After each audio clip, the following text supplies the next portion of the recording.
Bollywood film इंडस्ट्रीमध्ये असे अनेक सेलिब्रिटी झाले आहेत ज्यांनी आपल्या पहिल्या चित्रपटातून प्रेक्षकांच्या हृदयात स्थान निर्माण केलं. या स्टारच्या पदार्पणातील चित्रपटाने बॉक्स ऑफिसवर धुमाकूळ घातला होता. ऋतिक हा ज्येष्ठ बॉलिवूड अभिनेता आणि दिग्दर्शक राकेश रोशन यांचा मुलगा आहे. ऋतिकचा सुरुवातीपासूनच चित्रपट जगताकडे कल होता. बॉलिवूडमध्ये बालकलाकार म्हणून काम करणाऱ्या ऋतिकने 2000 मध्ये रिलीज झालेल्या कहो ना प्यार है या चित्रपटातून मुख्य अभिनेता म्हणून करिअरला सुरुवात केली. अभिनेत्री अमीषा पटेलनेही या चित्रपटाद्वारे बॉलिवूडमध्ये पदार्पण केलं. दोघांचा हा चित्रपट बॉक्स ऑफिसवर सुपरहिट ठरला होता. आजही या चित्रपटातील गाणी लोकप्रिय आहेत.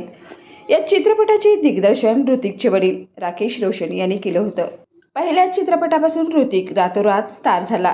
कहो ना प्यार है हा चित्रपट वर्ष 2000 मधील एक सर्वोत्कृष्ट चित्रपट होता. या चित्रपटाने पुरस्काराच्या बाबतीत इतिहास रचला होता. कहो ना प्यार है ने वेगवेगळ्या श्रेणीत 92 पुरस्कार मिळवले होते.